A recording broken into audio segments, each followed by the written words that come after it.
It's a very warm welcome. It's another Tuesday night, and it's almost the night before Christmas. That means one thing, and one thing only. It's the Race Anywhere Porsche Cup Season 1, round number 4. We are off to the good old US of A to Watkins Glen. It's David Christie and David Russell back with another week of frivolity and fun. And David, I'm feeling a bit festive this week, my buddy. Are you all set for the big week ahead?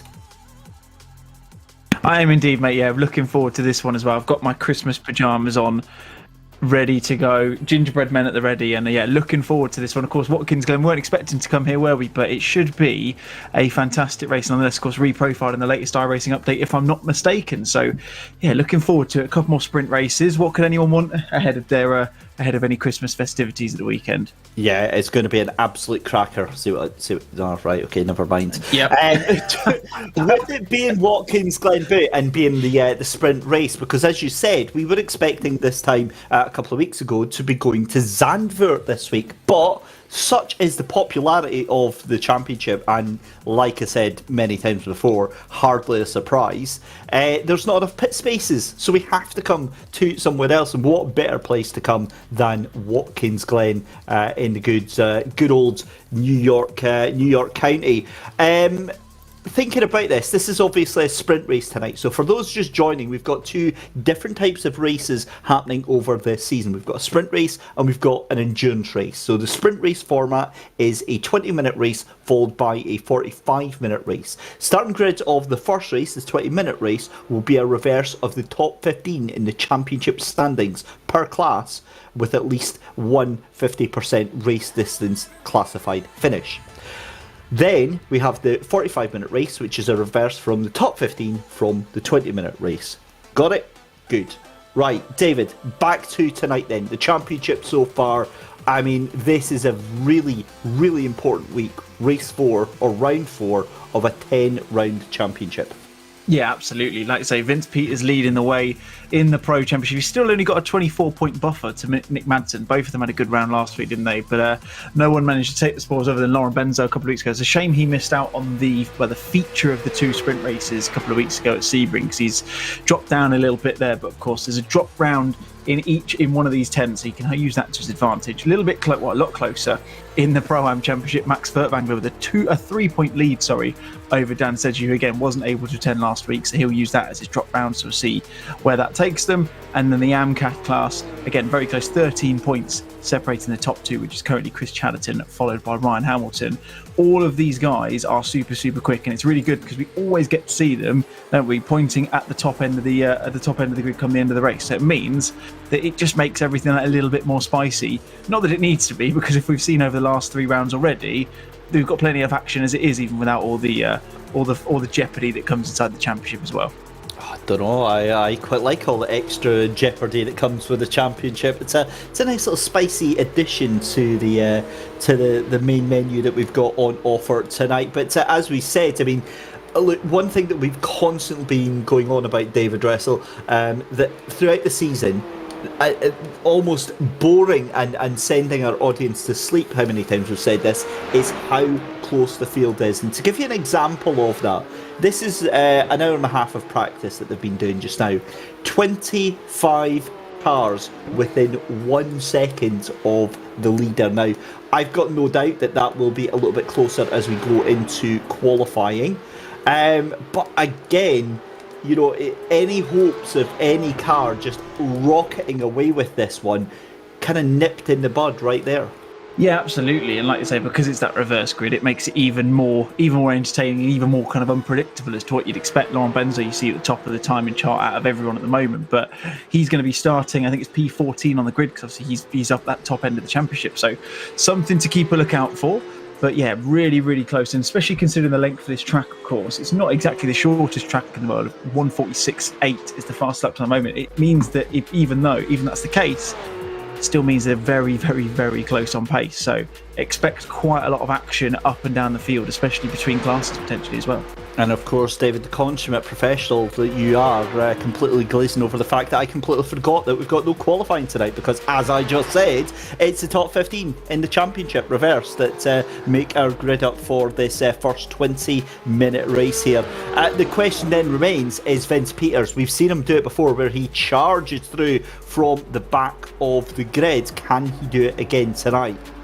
Absolutely. He's certainly got a chance, hasn't he? Let's be honest. I mean, we saw him do it at Sebring a couple of weeks ago. He took all of the plaudits in those races, didn't he? I mean, he was absolutely unstoppable, especially in the first race, of course.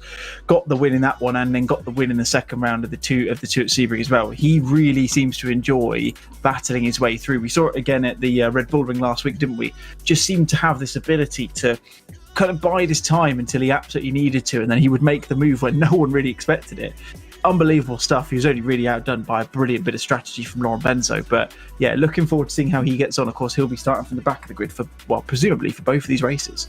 Yeah, certainly will. So the grid that I've got in front of me looks like it's going to be the grid that we've got just now. We'll certainly run through the starting order anyway. For your pro class, it's going to be, I believe, Senny Lassens and Oscar Wilkins in first and second position. You've got Arius Humantis, Dennis Van Asch, I believe, in row 2. Francois Aldrini and Dan Kell looking like they're going to be on row 3. It's then Laurent Benzo, Bastien Mettler in row 4. Row 5 is going to be Nick Maidsen and Vince Peters, with Renzo Eulenbroek at the back of that grid. Presumably that is going to be a penalty for that as we get ready to go round on the formation lap. Chris Daines on the front row of the Pro-Am is going to be alongside Dreher. You've then got Stuart Reynolds and Jamie Fierro, Harry Wills alongside Igor Kostan, Sedgley alongside Dan Handover, Ben Smith alongside Max Furtwängler. So they'll be getting going in a second. Then in AM class, Dean Timms is on the pole position alongside Thomas Verm. It's then Simon Underhill and Ross Dunstan on row 2, Dan Gilding and Eric Benson on row 3, Jason Dilworth and John Williams on row 4. Row 5 is going to be Thomas Grain and Chris Chatterton, and then Ryan Hamilton at the back of the grid. So we've got connected to the servers Dennis Van Asch and Levi Johnson, but they have not started.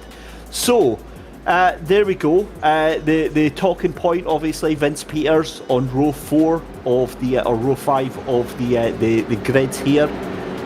He's going to be making some big moves, but what we've also seen from Peters all through the season is these measured performances, isn't it? The fact that he knows what he has to do, but he isn't just going to send it left, right and centre here, David.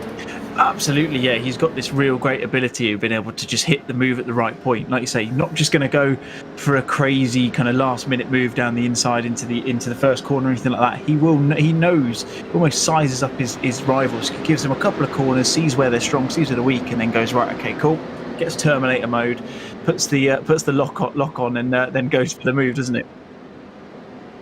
Yeah, it certainly is, and that is, I can imagine that is quite the gentle pace that they're getting taken rounds here on this formation lap. That pace car certainly isn't in a hurry to go anywhere, and you can imagine how quickly those tyre temperatures and the brake temperatures are starting to cool down here at Watkins Glen. A fantastic circuit here in the middle of the New York State. Just as they come around the outer loop now, this is on the run down towards the chute here. Again, the car's drifting over to that left-hand side when they come down here at full chat. It's then this really difficult left-hander, David, here at the chute, isn't it? Because it's off camber, and the car really wants to try and step away from you before you want to get back on the accelerator up towards the toe. Yeah, absolutely. I mean, there's not many corners around this circuit that are particularly easy to get around, but especially this one here. Like you say, you've got that wall on the outside as well, and although you've got that nice big exit curb, it's very, very slippery. And if you get on the wrong side of that, you're going to be in a one-way ticket to the wall. You can already see in the background there on the inside curb a couple of tyre marks where people have potentially lost it in practice. But these corners, they almost bring you in to think, right, I can go through this corner with a little bit of speed, and then, like you say, just the unerring ability for you just to go, no, gone too fast, a little too hot and heavy, and then you find yourself either in the grass or worse in the wall. But I'm sure these guys, look, we know how quick they are, we know how much talent they all have. I'm thinking most of the battling, or I'm hoping most of the battling will be kept on the track this evening. Yeah, it's very, very possible. David, I know I joked last week about being absent for this week, but there's a distinct possibility you might be on your own on the 4th of January, because our next round, we're off to the Nordschleife, and that is my absolute favourite track in the entire world. In fact, why don't we both do it while we're commentating as well at the same time? I think that's an absolutely flawless idea, and before you can even object, I'm going to just say that's exactly what we're doing on the 4th of January. So that is what we've got to look forward to. But tonight we've got the Watkins Glen boot to look forward to here at the Race Anywhere Porsche Cup. What a race we have got in store. And David, just as the cars make their way through to the final couple of corners, what do you think we're going to see in store tonight? Well, I think we're going to see Vince Peters battle his way through in the Pro Class, aren't we? I'm really interested to see how Max Vertwangler and Dan Handover get on. Of course, Dan wasn't with us last week, so he's a little bit further up the grid because of his dropping down in the Championship. And then just to see how the AM guys get on, of course, we saw Chatterton and Hamilton do a really good job last week, and just see how this reverse grid comes through. Nice big fields, 10 minimum in each class. So yeah, really looking forward to seeing how these guys at the back end of the grid will fare this evening. Here we go then, lights are about to get underway here. The pace car pulls in, the formation lap is complete for round 4 of the Race Anywhere Porsche Challenge. And here we go, it's Cindy Lanson's up in front of everybody else. Oscar Wilkins from Dan Kell, and up we go into turn number 1, and it is an absolute melee of 3 abreast going round, and that makes me very, very jealous. Why is public online racing not this organised and clear? But look at Senny Lasson's absolutely away with it. Meanwhile, in the Pro-Am saying Chris Danes gets a rocket ship of a start. He is away down in towards turn number 1 into the 90 for the first time in this 20-minute race. You can see also at the back there, very, very wide. We've got a car off at the back as well. I think that might have been, is that Dan Sedgley that's went round and round there as the AMs get ready to go, and they're underway as well. Dean Timms gets off into turn 1 as well. And again, for the most part, it's all looking very, very clean, clear. Who on earth was that? Just went straight on. Eric Benson. My God, man. What on earth just happened there? Eric Benson, 5th place in the championship. I think we're going to have to get the medical car out to see him. What on earth, David? I think that's going to be the first and last time I think I ever see what's happened there. It didn't even look like he had a breaking point. He just kept going. He was going into that call. He was going into the 90 at full chat there. I'm convinced of it. That was incredible. But what happened there, you see, he's immediately retired, so he will be out of this race and coming back hopefully for the 45-minute race after this one. But really, really strange start from Eric Benson there. What? Just no idea what on earth happened there. Meanwhile, back with the race in, Sid Lasson's still in the lead of this race. We've got a 3-car battle for 2nd place. Dan Kell currently leading Oscar Wilkins from Arias Humantis. We've got 3 cars going wide. They're going all the way down to the border, to the apron here on the run down to the 90 for the second time of asking. This is behind, there's going to be contact surely. That's Humantis, Benzo and Francois Aldrini in there as well. Oh my goodness me, high drama, but they all get themselves back on. This is what I don't understand about this championship. Having done many online races, I have never in my life seen races where, David, they can just knock lumps out of each other. They can really push and harass everyone, and there's never any contact. There is very rarely any issues whatsoever. I like how you almost changed your... I did, I pulled it back right immediately there. Just as you saw Vince Peters absolutely send it up the inside into the S's. That was incredible, the fact that she managed to get through there, and it's dropped Nick Madsen back down into 9th position. But yeah, it's unbelievable. I mean, you saw them, they were going 3 wide into there. There was 2 people on the grass going at the back straight, for goodness sake, up towards the S, up towards the chicane. It was, I've just never seen anything like it. Like you say, you go into any of the race, that ends up with all 4 of them in the wall or spinning the wrong way round. These lot, they just carry on as if nothing's even happened, and they end up just doing it for the next 5 or 6 corners. It's incredible. Look at them now. Look at how close these guys are. This is in the AM class. This is Thomas Verm Jr. looking at the inside into the chicane. Can he make the move stick? Oh, he gets squeezed out. In fact, no. Oh, gets over the curb. Puts himself under a bit of pressure, and Chatterton's trying to go around the outside. Can he get round through there? He's probably not. He's going to get hung out to dry. And this is exactly what I mean. With any class they're in, the battling's intense. It really, really is. And actually, I do have a little bit of experience with this now, and in a very, very strange way, and not what you would think at all. So I've just been getting back into a little bit of sim racing after having a little bit of quiet time for a couple of months there, as we see Oscar Wilkins try to hold off Arias Humantis here on the run down into turn one. Humantis surely not going to try and get round the outside. He'll try and get the cut back, but it's not to do. I experienced this tight, this frantic, frenetic, cars everywhere, but it's all firm and fast and fair racing. And it was actually on Automobilista 2, and it was racing against the AI on 100% difficulty. This is what it was like, this really controlled aggression from the other cars. And that is something that I've just realised. That's why we're so excited by this. It's missing, and we've got a car off in the background. That's in the pros, and that is Francois Aldrini. That is not how you want to start your evening, because Francois Aldrini was currently in 8th position in the championship, and that is heavy contact from the pros. And I've got a feeling that no other car was involved in that. We'll get a check on the replay in just a second, but up to Pro-Am just now then, as Dane under pressure there from Stuart Reynolds, as well as the two others of Dreyer and Wills, Jonas Dreyers and Harry Wills in that again. Here's the replay, and there you go, that's confirmation. Francois Aldrini absolutely sending it by himself.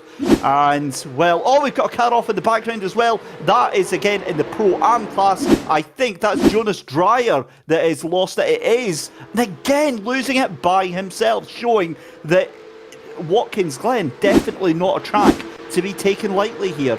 Yeah, absolutely. Really, really interesting ones there. You just saw Aldrini just lost it on that curb going into the inner loop.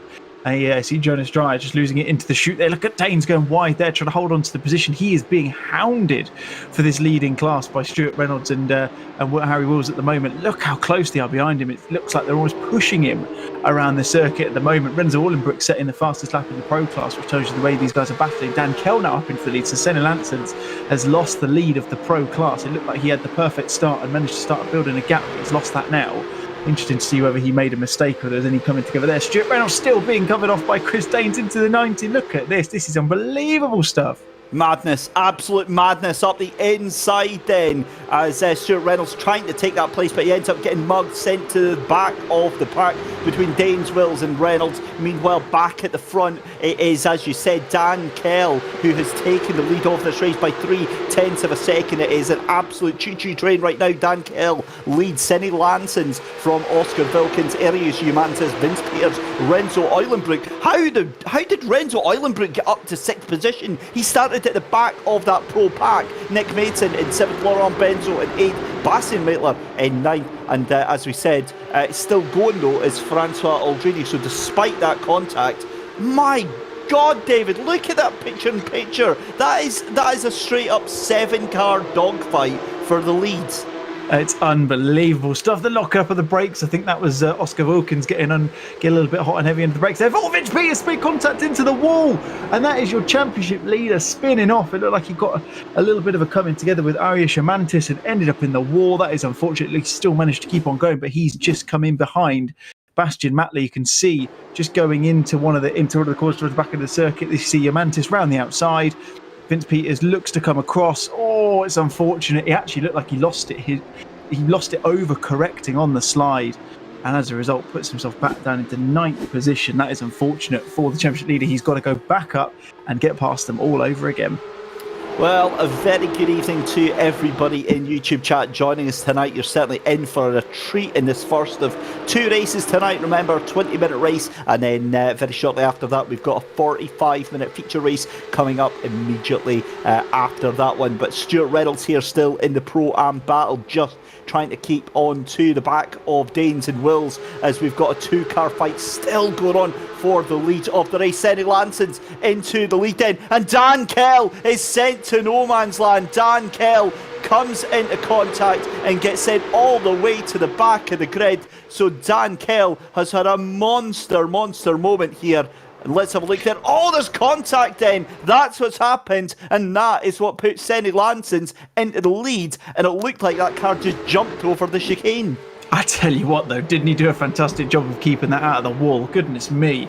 He let off the brakes, let it back on again, just kept the car rotating and just managed to stop it from going into that tyre wall, which is really impressive. As you can see now, Vince Peters trying to make the way past Bastian Mattler through toe and down into heel. He's around the outside. If he can hold it there, well, we saw well, he didn't hold it there last time. He was on the inside. But if he can hold it around the outside of Mattler, which it looks like he can, he's going to go a little bit wide, gets back onto the track, going up into the last couple of corners, makes the move. Excellent stuff there from Vince Peters, but he goes wide, gets the cut back, does Mattler, and they've got the inside going into the final couple of corners. It's going to be a left into a right, so Peters is going to have the entry into the main straight. Has he got the move done? He has done, but goodness me, he was made to work for that. Oh my days, this is just nuts. And look at Mattler's not finished yet. He's going to have a look, or he tries to think about looking up the inside, but Peters crosses him off before he can even do so. Again, firm, fast, but fun racing going on right now. And we're watching in picture then. This is the battle for the Pro-Am class right now. This is the 7-car train from Harry Wills to Stuart Reynolds, Ben Smith, Dan Handover, Dan Sedgley and Igor Kos. And this is an amazing train headed up by Chris Daines as Vince Peters again under pressure there from Bastian Mattler. Mattler gets the position back here and the fight carries on. Vince Peters is loving this right now. He loves a good scrap, and what's really, really worrying is the fact that these guys are still just 2.8 seconds from the lead battle right now. In fact, I think they're lapping faster than that lead group. Unbelievable racing right now. So the battle for Pro-Am is still raging on. Also, we need to have a little look at the Am battle as well, because we've not... Oh my goodness me! Harry Wills sent into orbit, chaos, carnage, and everything else in between here at Watkins Glen. The unthinkable finally happens at round 4. And, well, that's maybe a little bit more like what we're used to seeing online racing. Goodness me, oh my word, that was terrifying. I mean, that was, like you say, Harry Wills just lost it coming out of the outer loop. There's nothing any of the guys behind him could have done. You saw the car, I believe the term is meatballed, where he's going sideways like that. So much suspension damage going through the side of that Porsche Cup car. And, really unfortunate, because he was doing really well, wasn't he? He was doing a fantastic job, of course, second in class, and then just shows you what can happen. One little mistake there, and that really shifts you out of the running. You can see Vince Peters just starting to push away or pull away a little bit from Bastian Mattler, and you can see Jason Dilworth, Dan Gilding and Ryan Hamilton all pretty close behind Underhill at the front. You can see them at the moment at the top end of this Am class, just coming through the back end of the circuit, coming out the boot and back towards the start-finish straight. A little bit more, should we say, a little bit calmer than we can see in the other classes, but I'm sure, based on the gaps between them, we'll start to see this action hot up any second now. Yeah, fantastic fight going on then. Simon Underhill in the lead of the Am class just now. And then after that, it's Dan Gilding, Jason Dilworth, Ryan Hamilton, Chris Chatterton in P5, Dean Timms in P6, John Williams in P8, Thomas Grain in P9, and I believe that is Ross Dunstan in P10. In fact, sorry, P9 for Ross Dunstan in that Am class as well. And there's more places changing at the front of the field, because that now means as well, in the Pro-Am, because Daines is still trying to hold off Dan Handover, who's now got ahead of Stuart Reynolds, and Max Furtwängler now up in the 4th position in that class as well. But this is a brilliant battle we've got going on in the Am class. And again, David, I can almost not envy Mike Yao, our broadcast director, at all here, trying to figure out what on earth we're going to be watching here. Absolutely. I mean, this is great for the Nomad sim racing team, isn't it? All 4 of their guys at the top end of the Am class. I'm sure they'll be very happy with the race and the exposure as well. We're going to cut to a replay. This is Dan Sedgley. I think this is this the incident coming out of the outer loop where there's that big contact? Oh, see him there. And Sedgley, does he manage? Oh, I thought he just about managed to get through it. He doesn't. He's that number 28 car who's sliding along the back end down towards the chute, but he looked like he managed to avoid the majority of it. But again, just absolutely, like all of them really, they were absolute passengers. There was literally nothing they could do, and you could see there's someone coming in the background. Don't know if they got caught up in it as well. I hope to God for they didn't, but it just shows you how close these guys are. A little incident like that, who was no fault of anyone's own, can cause such a big incident across the rest of the field. Yeah, amazing stuff. And right, I'm going to take a bit of a reality check here, David, because I'm sorry, what? You telling me Renzo Eulenbroek is in 4th position overall? 4th position for the Pro class when he started last at the back of that class, and he's already fighting. He's now fighting for the lead because that gap is just 1.6 seconds there, and that is a proper train. Like I said, that is a 6-car train that is going on for the battle. And don't discount Vince Peters just yet, because believe it or not, he is, what's that, probably about 4 seconds off of the leader. That can be done, and I've got to be honest, that might be done because Renzo Eulenbroek falling all the way back. Vince Peters now up to 6th position.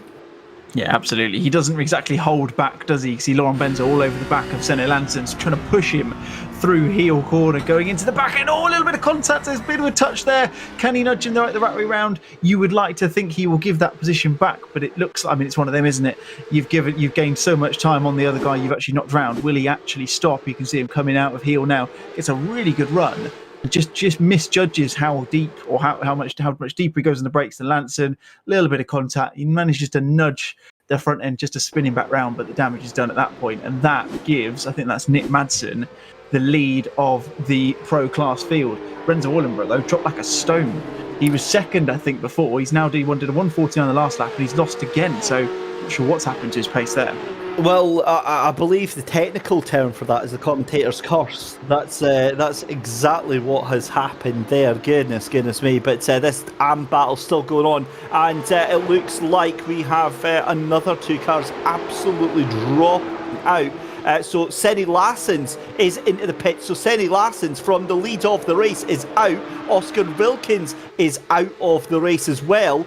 So that now means that Peters is up to 4th position. So what on earth happened to Senny Lassens and Oscar Wilkins? So I'm just stunned at the amount of attrition in this race here. Absolutely. I mean, it didn't even look like Lanson. Of course, he got that nudge from Laurent Benzo, but it didn't look like the nudge was that hefty. I mean, look, we saw Vince Peters and Francois Rodrini both go into the wall, and they're still going. So I'm not entirely sure what may have caused that. This is Renzo Eulenbroek. You can see the number 9 car just coming through tow, loses it on the exit, a bit too heavy on the power. And again, that's showing exactly why he's gone out. A little bit of a nudge for good measure. I think he missed him. I think that car behind him actually missed Renzo Eulenbroek by the narrowest of margins there, David. Interestingly, that was Oscar Wilkins. I've just checked. That was number 33, Oscar Wilkins. I'm not sure what happened there, but Oscar Wilkins is now out of the race. I don't know if there's anything to do with them. And there's that nudge between Lance again. That's not. It's innocuous. Unless he loses it into the wall now, I can't see any reason why he would have retired from the race. Really strange. That's why. Oh my goodness. Yeah, that explains it. Wow. That is not what you want. And that was Oscar Wilkins that he ended up taking out there. And I think he's just decided enough is enough on that one. So let's bring you up to speed then with just 3 and a bit minutes left to go in the race then. This is the battle then for 2nd, 3rd and 3rd position. In fact, no, sorry, 1st, 2nd and 3rd, because that's Chris Daines, Dan Handover and Stuart Reynolds that are fighting it out for the Pro-Am honours in this first race. Just now up at the turn 1. Stuart Reynolds looking very, very close down into the 90 there. And yeah, you could literally put a sheet of paper between them. Vince Peters onto the podium. He's done it again. 3rd place right now. And again, you wouldn't put it past him in these final 2 3/4 minutes to take the win then. As Stuart Reynolds dips to the left-hand side now, that means Dan Handover is stuck between a rock and a hard place because they're going to go down into the chicane, and Stuart Reynolds backs off nice and early, and that car looks very, very, very broken indeed. But nonetheless, Stuart Reynolds into the position, into 2nd place, takes it like candy from a baby from Dan Handover, who was weak and wounded coming out of the chicane there, but it's still Chris Daines up at the front of that. This is Renzo Eulenbroek, who is trying to soldier on, trying to, being the word, he is hunting down Francois Aldrini, who is in front of him there just now. They are still going on as well. Simon Underhill still in the lead of the AM battle as well, just ahead of Daniel Gilding and Jason Dilworth. But 2 minutes left to go in this first race here, and David, this has been everything that we wanted to see. Absolutely, yeah. Proper sprint mentality from these guys. A little bit hot and heavy at times. I think a lot. I mean, the major incidents were probably something that wasn't anyone particular's fault. A couple of silly little knocks here and there, which course, forced a few people out of the race, which is never what you want to see. But I suppose that's the beauty of having these sprint race formats. Look at that car. That's the number 95 Harry Wills crabbing out of the pit lane. He's been in the pit lane for the last, at least 5 minutes or so. So I'm not sure what's happened there. He's trying again, bless him, trying to get points on the board no matter where he finishes. But that car is not going anywhere. Look at that wheel; he's not going anywhere, to finish this one off. He's going to have to just get it back together and go again in the second one.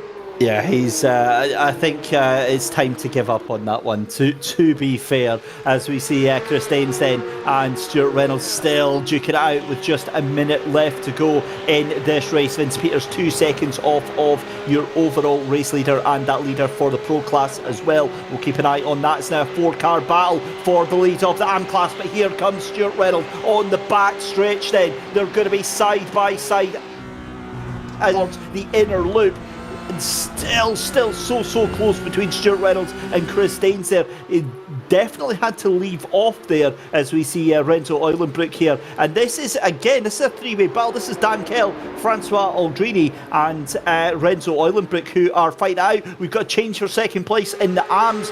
Jason Dilworth moves up and takes that place from Dan Gilding, but they're still side by side in the Pro-Ams then. Look at Dan Handover. He wants to take that second place back and join into the mix then. Max Furtwängler back to the pros, and what a fight we've got going on here then between Dan Kell, Renzo Eulenbroek and Francois Aldrini, who kind of leaves himself out to dry here. But as it is, it's going to be Nick Madsen that is in the lead of this race ahead of Laurent Benzo. Across the line, Vince Peters finishes third place, Bastian Rattler in fourth position. It's Arias Humantis in fifth. Up to the line then for Renzo Eulenbroek, and here we go, it's a 3-car finish. Look at this, as Francois Aldrini tries to sneak in the line, he can't quite do it. Hip checked into the wall for good measure. On there you go as well, and this is then back to the Pro-Am fight. It's going to be Chris Daines then from Stuart Reynolds and Dan Handover in the 20-minute race ahead of our 45-minute feature race. That's your 1, 2, 3 for Pro-Am. Simon Underhill has it in the bag so far for the AM class as well. Jason Dilworth and Daniel Gilding in third place for the AM battle. It looks like that's all she wrote then for that one as well. Oh my God, David, that was an absolute classic.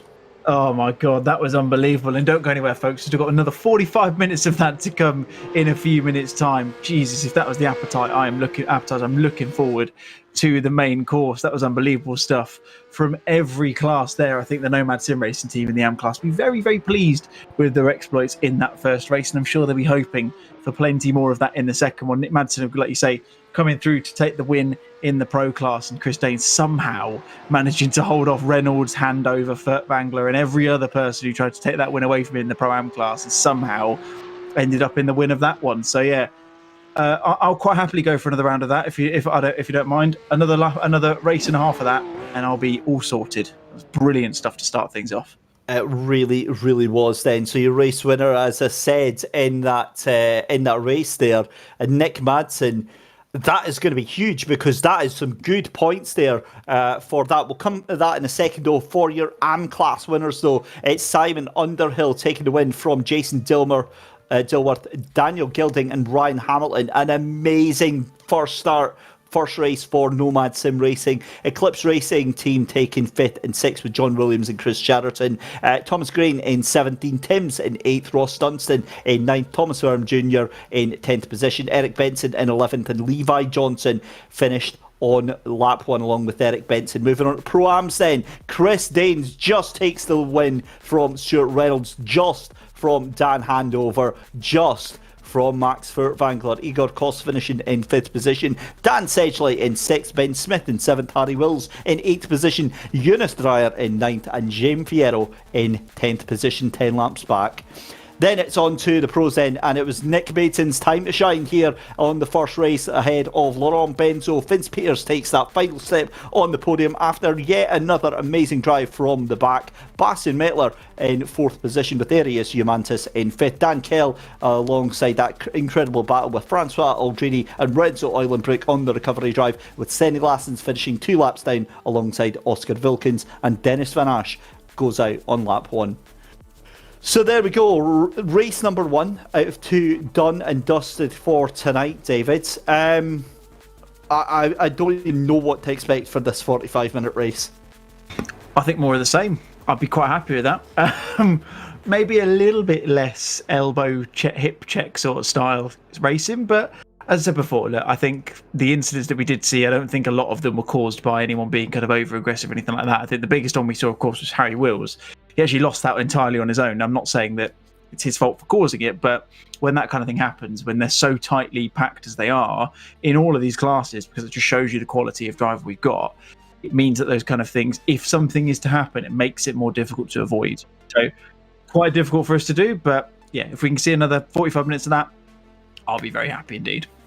Well, let's go and have do our weekly check-in with Dan Handover. A very good evening, Dan. That was quite the race there in Pro-Am. Hi everyone. Yeah, it was pretty good.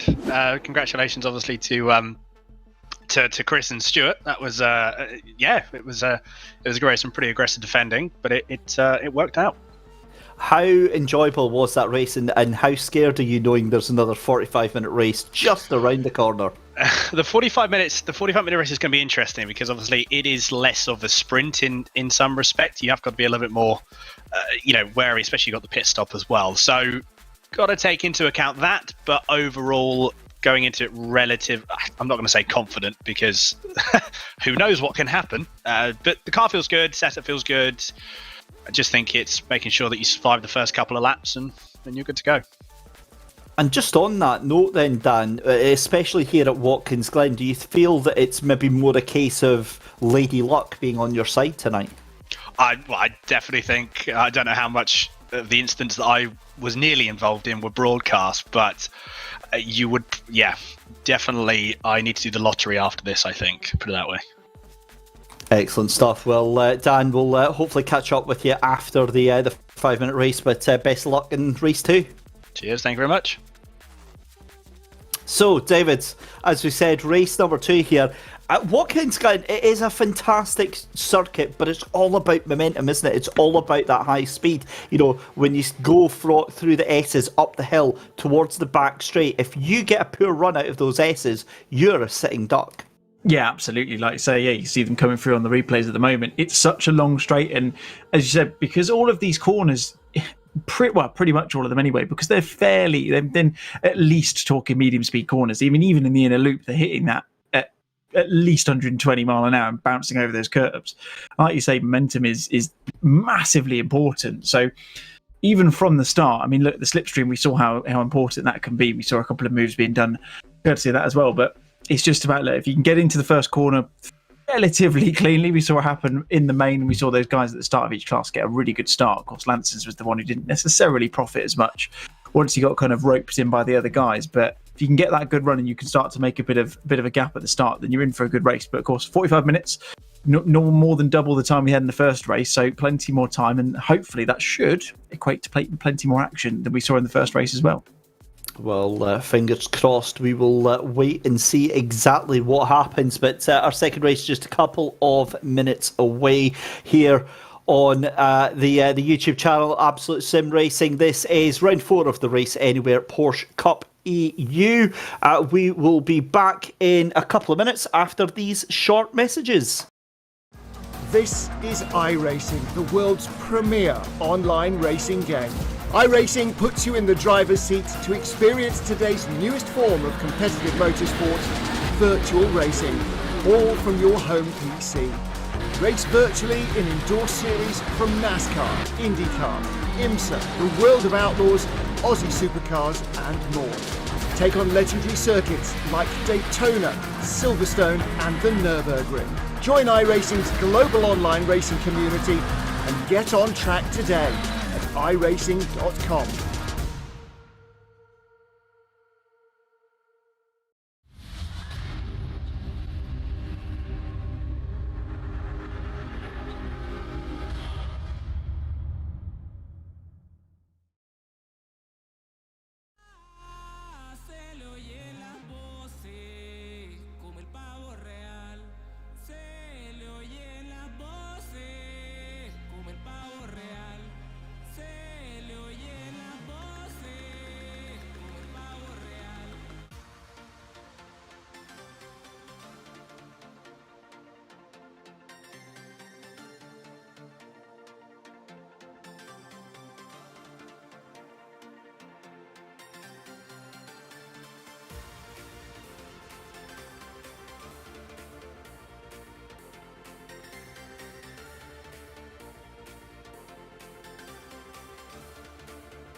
Okay, so we're all rested, we're all nice and calm after all that, David, aren't you? It's David Christie and David Wrestle here for the second race of the evening here at round 4, Watkins Glen of the Race Anywhere Porsche Cup.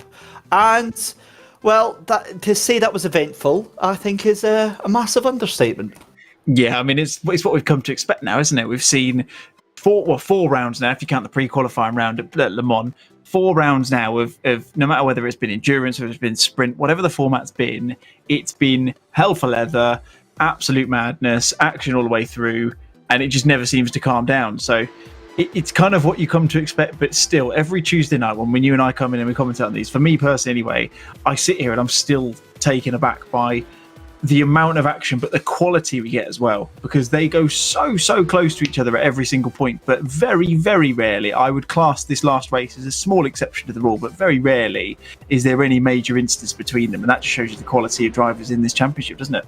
It really, really does. And we're into practice just now ahead of our 45-minute race coming up here at Watkins Glen, the second race of the evening in round 4 of a 10-round championship that takes part over the course of 2021 and 2022. We take a break next week because, of course, it's Christmas and we've all got better things to do, like ignore our families for a couple of hours during Christmas. So we all know you'll be on iRacing in a Assetto Corsa and a Assetto Corsa Competizione anyway, but we're all having a break. So we will be back with race 5, which is an endurance race on the 4th of January. That is going to be at the Nordschleife, the Nordschleife Gesamtstrecke Long. Although I love the mix of German and English there, when it should be Lang. But we'll let that one slide. Race 5 is going to be on the next Tuesday. Donington, we go to the national layout of that track, and then race 7 is going to be at Road Atlanta. But that is by the by. Here we go then. We are getting ready to grid up. Oscar Wilkins is going to be on pole position with Francois Aldrini, Dan Kell alongside Arias Humantis on row 2. Bastian Maitler alongside Vince Peters starts in 6th place for the race this 45 minutes. So a good position for Vince Peters. Laurent Benzo alongside your race winner Nick Madsen. It's then Eunice Dreyer in the Pro-Am category starting on pole alongside Harry Wills, Ben Smith and Dan Sedgley, Igor Kos and Max Verwangler, Dan Handover alongside Stuart Reynolds, and then it's Chris Daines with James Fierro. And then moving into the AM class as well, Thomas Verm Jr. looking to get a good result here tonight against Ross Dunstan, Dean Timms with Thomas Grain, Chris Chatterton and John Williams, Ryan Hamilton and Daniel Gilding with Jason Dilworth and Simon Underhill. Now, David, Thomas Worm was in chat voicing his discontent earlier on. He feels that he was the victim of some team tactics earlier on in this race, so he's really in a good position to undo all that in this race. Yeah, absolutely. Second on the grid, he's going to have the outside run, I think, going into the 90 at the start of the race. But 45 minutes, plenty of a chance for him to get past Dunstan and then try and make a bit of a gap himself. But like I say, it's all well and good saying all that kind of stuff, but you've got to try and make it work on the track. So he's done his talking outside of it. Let's see what he can do on the track and see if he can get up from that second position and see if he can get a win in what I suppose you class as the feature race to finish off this evening. Well, I think what would we use then instead of a feature race? The main attraction. This is the main event. That was just the like in boxing they've got the undercard. Yeah, the undercard. That's exactly the word I was looking for there. That was the undercard. This is the main event. This is the big heavyweight bout that we've all been waiting for. I've got no doubt that if we thought we saw drama in the first one, I think it is all going to go off, and I've got a feeling it's going to be the pro class that are going to light that proverbial powder keg as we see the pace car heading round. And David, what do you think's going through the drivers' minds on the verge of this 45-minute race here? I can't believe that pace car's going so slowly. That's probably one of the main things. But I imagine if we're going to talk professional things, it's probably something linked to that. Sorry, and it's probably going to be something like get these tyres nice and warm, get the brakes warmed up. Because again, we've said it once or twice already. This Watkins Glen circuit, it's not the heaviest of braking zones. There's no real particularly slow corners, but it is still the kind of thing you want to be doing. You want to get the best run out of there as possible. At the moment, though, it's just going to be a case of look. Don't hit the guy in front of you. Don't brake check the guy behind you. Don't make any silly mistakes on the formation lap. Get yourself around nice and clean and just start to get your head into the zone for a longer race. Like I say, it's still a sprint race, but it's more than double, so 45 minutes for this one. So a bit more time to try and make those moves stick. Take a little bit more time on some of these moves if you need to. Not necessarily got the kind of the impatience that we might have seen in the sprint in the first race. So interesting to see how these get on. Of course, one person to keep an eye out on, as always, is Vince Peters, who starts in P6. You can just see him on the right-hand side there. How many positions will he make up on the first lap? He's pretty good at that from what we've seen already. He certainly is, but again, what we said just before the first race as well still stands up there, David. The fact that he doesn't take chances that he doesn't have to do. That's a fantastic picture. If that is Oscar Wilkins, that's a bit of a pro picture right there for Oscar for Volante Racing. But like I said, with Vince Peters, he doesn't stick that car anywhere it doesn't need to be. It's always this very gauged, measured approach that he takes to his overtakes and to his racing in general. And to be fair to everyone else in the pro class, exactly the same for him. I also want to know who was it in the first race there that just went straight on in the AM category? Was that Eric Benson? It was, and he's not here in this second race, so I wonder if that's a hardware failure for him. I mean, it's the only thing it could be at this stage, unless he really just didn't fancy it and wanted to do what he did. I mean, it would be slightly strange if he did, and it wouldn't... I don't think he would reflect on anyone else in this championship if that was the case. But yeah, it was a really strange one. Looking back at it, if it was hardware related, which I'm going to assume it was, it just looked as though the accelerator pedal was just stuck at full and he just couldn't put the brakes on. Never seen it happen before in my experience, but I can't say it's something that would be unexpected. And let's just say it's fortunate it's a virtual car, otherwise he would have been in a lot of pain going into that at what would have been at least 150 mile an hour. Either that, or it's been a very lucrative bet that he's just won with someone there. But either way, we digress as the Porsches come around the corner then to start our second race of the evening. Here is David Christie and David Russell here for 45 minutes of action at Watkins Glen. The pace car pulls in. The pro race is ready to go. The lights are about to come on to the bridge, and here we go. Biggity, boys. Let's go racing. Wilkins in the lead of the race and comes tearing down. He's got Francois Aldrini, and they all come two by two down towards the 90 for the first time of asking. There's hustling, there's jostling, and that looks like it might be Vince Peters up the inside, then tries to make it into fourth position. He's got going, and Bastian Mattler sent to the inside, and he is the first casualty of this race, but he gets going away. We're away with the Pro-Am race as well.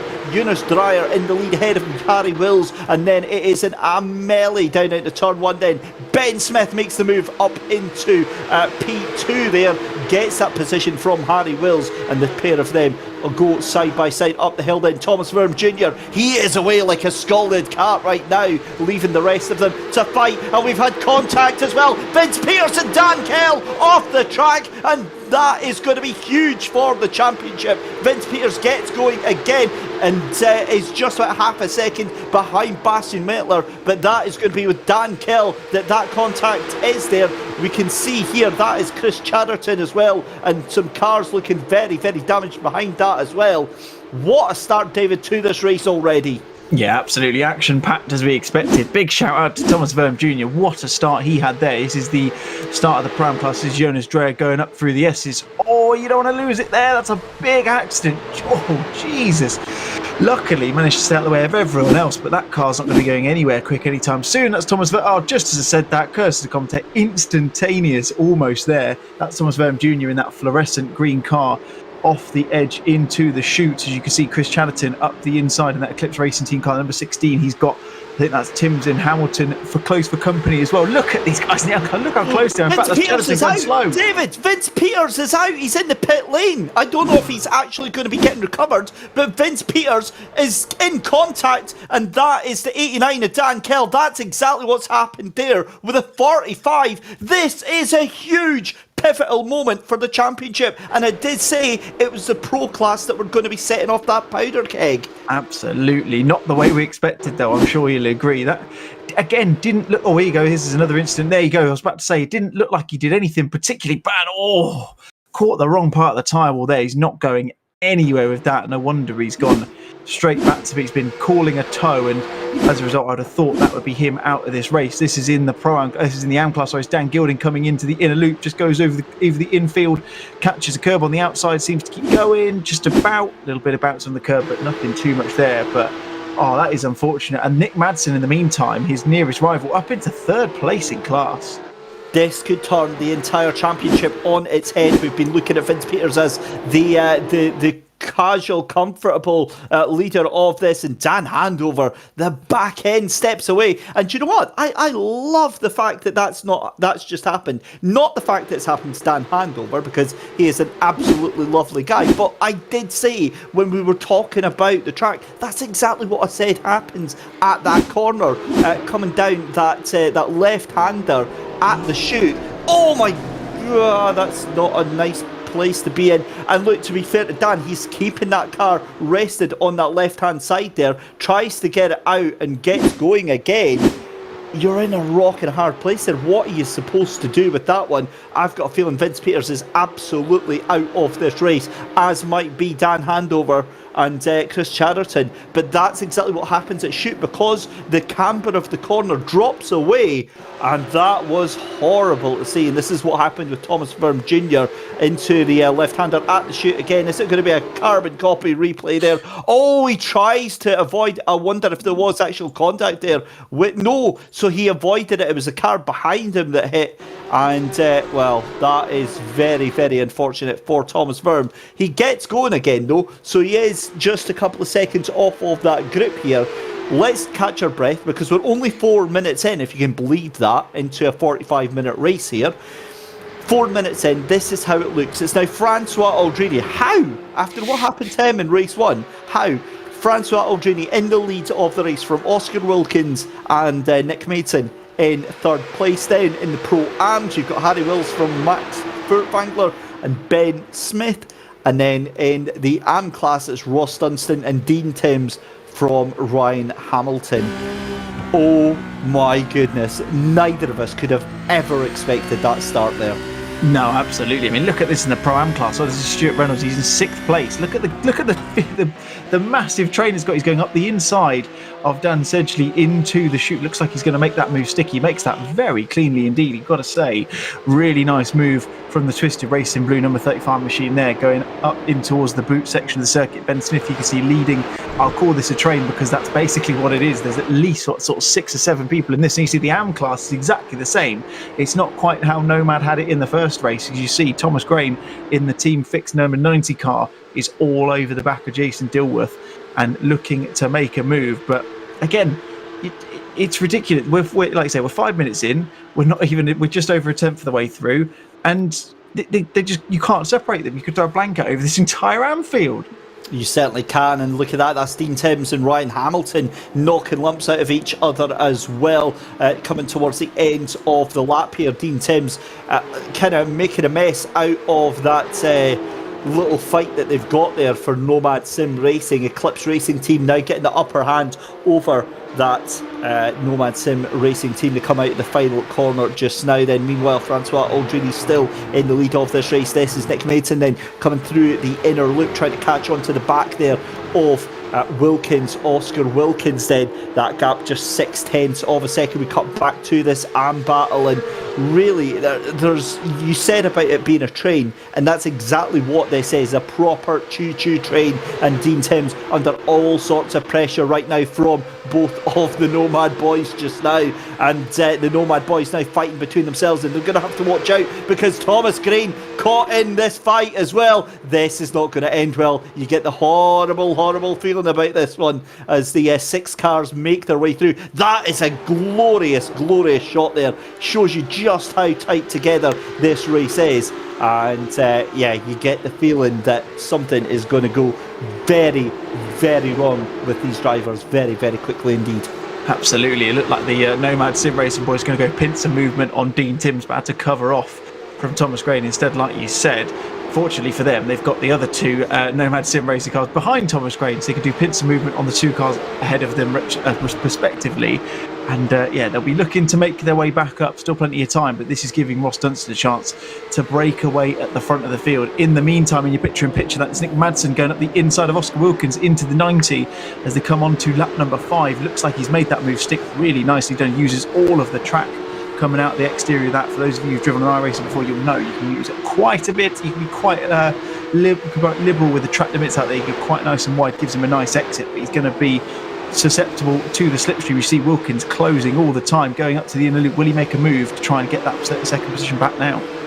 I think he will. It's certainly looking good for this little battle just now. We'll keep our eyes on that because it is so close between Wilkins and Madsen. Wilkins tries to take the inside line, but it's just cut off by Madsen. We cut back to the AM battle again, and that is wide for Thomas Grain. Caught vulnerable out of the 90 there, out of turn 1, and it's going to be Dan Gilding up the inside to take that position. Shoves Thomas Green out to the outside there, and no such luck for that there with 8 minutes 25 gone in the race. Dean Timms now under attack from Jason Dilworth. Dilworth gets that position into the chicane, and it looks like the Nomad boys are making their way up, and that is very wide for Jason Dilworth. He's going to surely have a slowdown penalty because Dean Timms had one and let off completely there, and you can see the 2 of them for Nomad still side by side here. What a great race we've got going on in AM, and up the inside, that's Dan Gilding trying to make this happen as well, and there is no love lost in this AM battle at all, is there? No, absolutely. This is exactly what we wanted to see, and we're seeing it in troves. Max Furtwängler somehow has got 6 positions up, and he's battling for the lead of this Pro-Am class. He's got Harry Wills for company. Of course, Harry was the one who lost that coming out of the coming out of the outer loop. That's what I was trying to say. Too many O's out of that one, but yeah, lost it in the first race. Unfortunate for him, but looking to make amends and doing a good job of it, but only just holding off Max Furtwängler. He has got some pace as that number 5 car, and he's looking to extend his championship lead. Certainly is. This is a run down, start finish straight then, and it's going to be side by side then, completing lap number 5 here, up the inside of the 90 there, gets it done, but still has to leave a little bit of room. They're so close between Max Furtwängler and Harry Wills. They're still going to be side by side as they come up the S's. We're barely 10 minutes into this race, and Harry Wills somehow holds on to that gap from Max Furtwängler. But have a look at this as well. Ben Smith and Stuart Reynolds, they see it. They fancy a little bite of this cherry as well. It's going to be side by side again into the chicane here. Max Furtwängler holds on to that position. He's gone from chasing down Harry Wills to having to fight for his life to hold on to that second place, because Ben Smith and Stuart Reynolds, they're hungry, and they are bringing Igor Kos and Dan Sedgley up into the mix as well. We're back down into the AM battle as well. The choo-choo train is still going on, and it's at the front. Jason Dilworth of that choo-choo train, but way up in front, Ross Dunstan 1.6 seconds ahead of Dilworth. It's then Hamilton, Gilding, Timms, Williams, all involved in that close battle, and up at the front of the pros as well. That's going to come to blows as well, because Francois Aldrini now just 0.5 of a second ahead of Nick Madsen and Oliver Wilkins, and we have got an absolute battle royale going on with just 11 minutes of this 45-minute race here. We're going to be absolutely passed out by about 25 minutes in this race, David. I feel like we already are. This is unbelievable stuff. I mean, look at the gap for the Pro-Am class. Look at all of these guys. This is the top, the top 8 separated by 3 seconds, well, less than 3 seconds. That's Jaime Fierro just at the back end of that train coming into the final corner in just a second. You've got, like you say, you've got the top 3 in the Pro class separated by a second. You've got the AM class. I mean, we see how close the AM class are. They're all close together at the moment.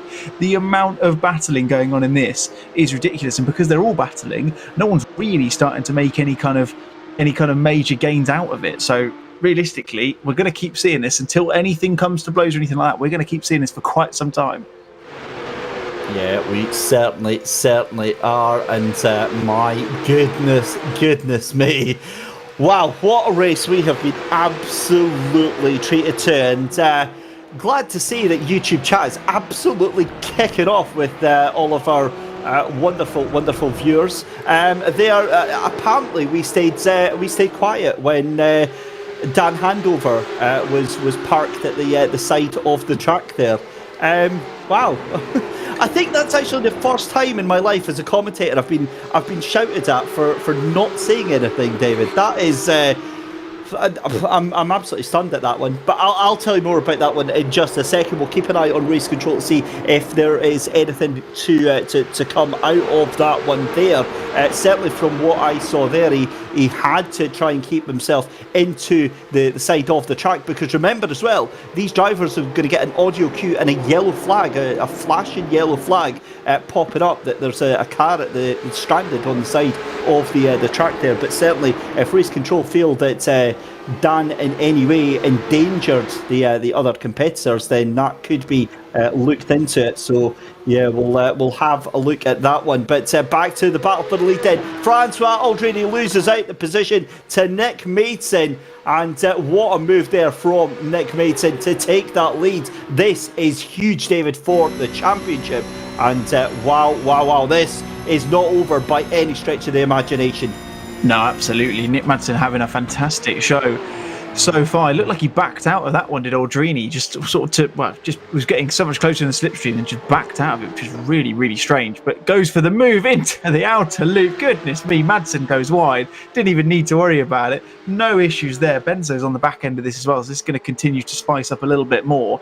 But yeah, brilliant result from Maidson. If he can continue, even if he finishes in the top 3 here, that's a big gain in points as to his current championship rival Vince Peters, of course, who retired on the first couple of laps of this race. Look at Maidson, he's gone through into heel. Can he keep the move this time? It looks like he can, but I mean, it's one of them. Aldrini's got to make the move stick, doesn't he? But if he doesn't, he's got Laurent Benzo for company right behind him. It's a catch-22. Do you make the move or do you hold off and try and make it when you know it's going to work? It's so difficult to manage these sorts of things.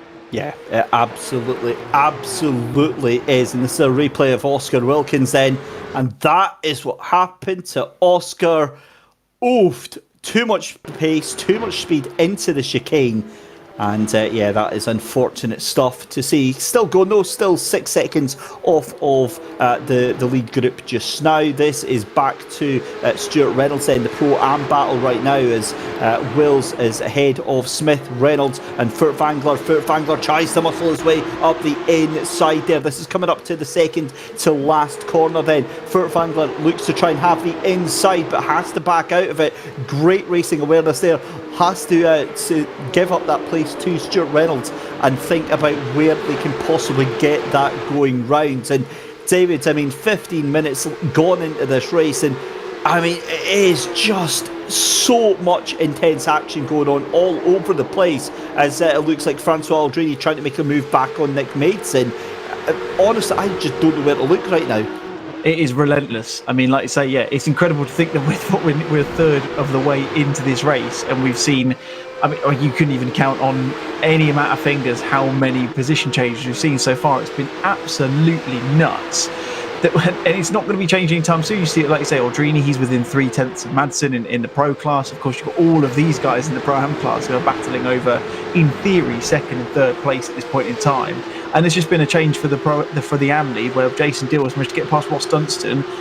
Brian Hamilton's just behind him as well, and they're still changing around. So, and in fact, that's Jason Dill. Is he going slowly in the picture-in-picture? It looks like he is, which is a shame. It looks like he's going to lose the position. But yeah, it's just not going to stop.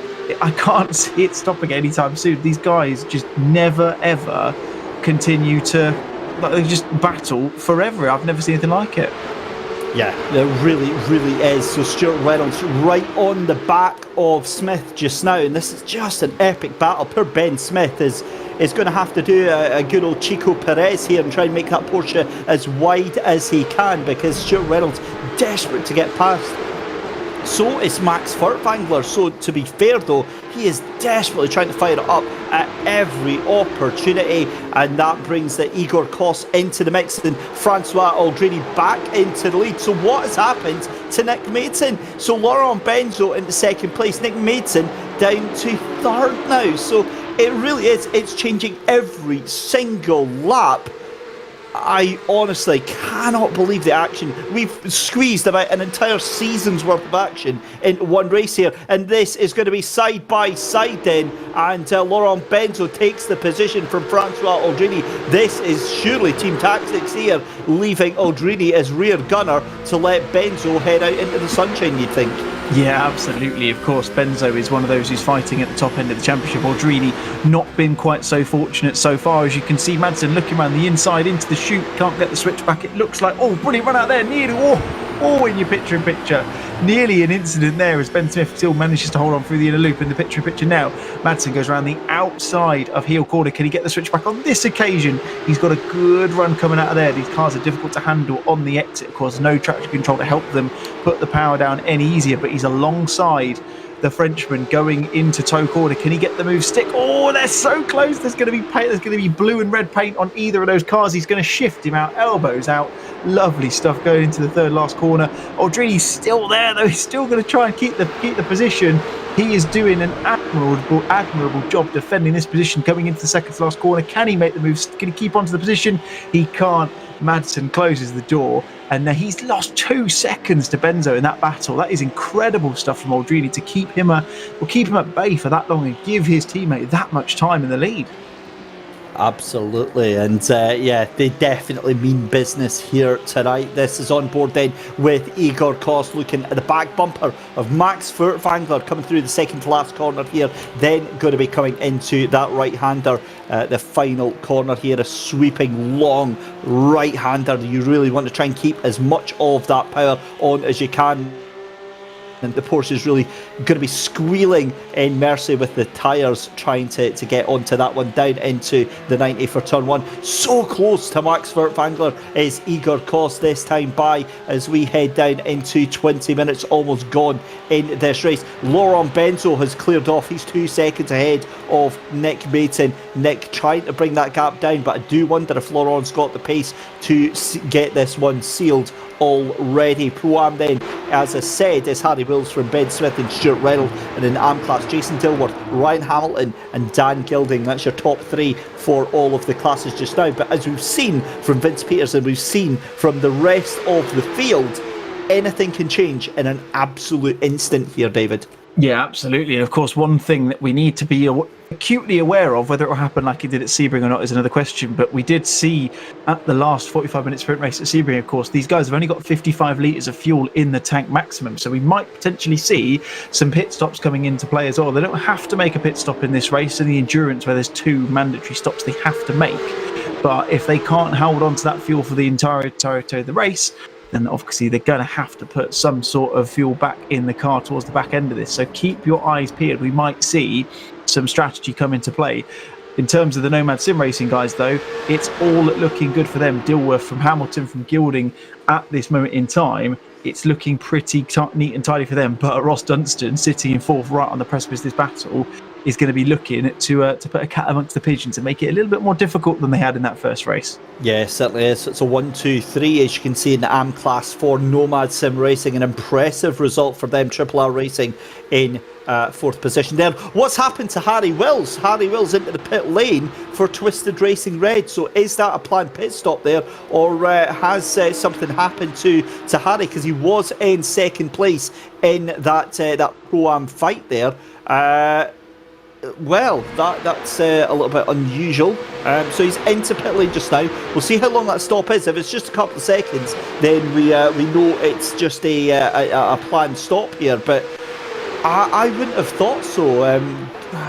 I don't know. It's 20 minutes into the race there as Ben Smith having a fight as Reynolds takes that position there. Stuart Reynolds into the lead then, and it's going to be Ben Smith in second place with Max Furtwängler. That moves him up to third position. This is a long stop for Harry Wills here, David, and I'm starting to get a bit concerned. Yeah, I think you've kind of gone past that point where it's a standard fuel stop, haven't you, at 40-odd seconds in pit lane as it stands. I think that is Harry Wills' race done and dusted. Of course, lost it coming out of the outer loop in the first race. It looks like he may have potentially lost it. Oh, he's coming out of pit exit now, so maybe just fixing some damage. But, of course, if he's come out in 8th position, it's been a war of attrition this race so far. We've seen quite a few people drop out of it. 50 seconds in pit lane in total. That is a big-time loss, but he's going to he's looking to finish the race nonetheless, and if he does, he's going to get a chance to get some points on the board, which he will need after that incident in the first race. Yeah, it looks like the pro battle has calmed down. Laurent Benzo ahead of Nick Maidsen and Francois Aldrini. That gap coming down slightly, but whether or not Nick Maidsen can get right onto the back of Laurent Benzo, that's what we need to wait and see. It looks like the gap is going up, and again, more pit stops then. Max Furtwängler into the pits then for the Pro-Am. And amazing stuff here. 22 and a half minutes left to go in the race. We are pretty much at halfway in our second race of the evening. And David, I'm quite pleased with that, because that's one of those sentences that I just opened my mouth, started a sentence and realised that was actually correct halfway through. So very rare occurrence for me in commentary, but I'm absolutely going to take it. And this side-by-side view, this really is just such an awesome way that we can watch it. Monty on the YouTube chat, tech question for you guys, are we on Streamlabs? If so, for the split screens, you're just showing a third secondary screen. It's a nice view. So having some knowledge of absolute sim racing, this is some professional TV broadcast software that is used to produce these streams. This is some proper high-end stuff that they get in to make this all happen. They've shown me how to do it, and I've got to be honest, David, I've quite often been left scratching my head and thinking, yeah, I'll go back to playing Micro Machines and Tic-Tac-Toe. Yeah, absolutely. I'll stick to doing the simple stuff and getting in the wheel of these cars, although some of these guys are making it look incredibly impressive nonetheless, aren't they? I've seen some of the guys who do this broadcasting, like Mike is obviously on the cameras for this evening, and the amount of tech they've got in that little space that gets all the cameras out, it's unbelievable. I would love to know how to do it, but to be honest with you, mate, I would have absolutely no idea where to start. I'd love to know what he pays in electric each month. Goodness me, there's like, 15 computers in that place. The thing is, he doesn't have to pay for any central heating during the winter months, because that room just eats the entirety of his house there, and thoroughly jealous. Right, so these are planned pit stops then, because up on the inside is the number 77 of Dan Gilding, so he's into pit lane as well for the AM battle. And now we're starting to see the first cars blinking as Nick Maidsen coming under pressure there. So Nick Madsen's made a mistake on that last lap there, because he was 1.3 seconds behind Laurent Benzo. That's now 2.8 seconds, and he is getting shunted down by Francois Aldrini. It can't be tyres this early in the race. Is Nick Maidsen trying to watch his fuel and make sure he gets back to the pits in time? Yeah, 1.5 seconds slower than Aldrini on the last lap, so maybe a mistake. I mean, that's a big amount of coasting if he is trying to manage fuel at this stage in the race. And realistically, in a race like this, I don't think there's any benefit in really saving a huge amount of fuel, because you're going to be pitting regardless. You're not going to be able to, I'd expect, again, with the little experience I have, I'd expect you're not going to be able to make it to the finish regardless of you save fuel or not. So you might as well put your foot down, go for it as much as you can. It just looks like he's just lost the pace, which is really strange. So quick in the start of this. He's one of the quicker guys. In fact, he's got the fastest lap of the race so far, 1:47.39. But he just looks like he's not got the car doing what he needs him to do at the moment. Really strange. Yeah, it really does. And fantastic to see the pendulum effect almost, the pace and the luck of a driver swinging from one extreme to the other, where we thought that Nick Maidsen was going to be challenging for the lead. He fought so hard to get ahead of Francois Aldrini, and it just isn't to be. I wonder actually if he's struggling for pace and it's not tyres and it's not fuel, Could he have hit something? Could he have a little bit of damage on that car, which might explain why he's dropped off a little bit?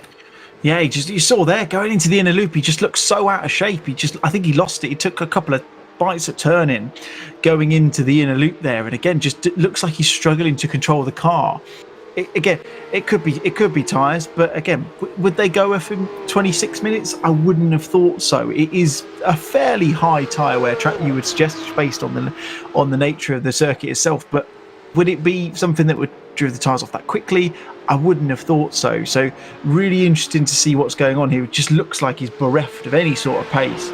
He is managing the gap to Benzo in front at the moment, and he's managing the gap to Aldrini behind, but it looks like he is struggling a bit. And we were talking about how he was in prime position to make most gains out of the fact that Vince Peters is unfortunately, of course, well, I say he's retired from the race. He's actually still putting lap times in, so he's not retired. He looks like he's going to finish, but still, he's not necessarily looking as comfortable as he did before, isn't it, Madsen?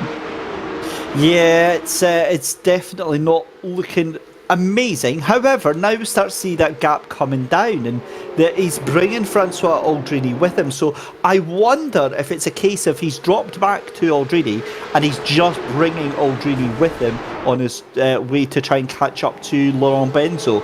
It's still 0.2 of a second, so we'll have a look at that one. But as we say, I mean, we're in the final half of the race already. We're coming up to half an hour gone in this 45-minute race. Where on earth has that time gone? I mean, it's just absolutely disappeared. Stuart Reynolds in for the Pro-Am battle. He comes into pit lane. So we'll have to give this all about maybe, say, 5-10 minutes until all of the drivers, David, have done their pit stops, so we can actually get a proper idea of who is where.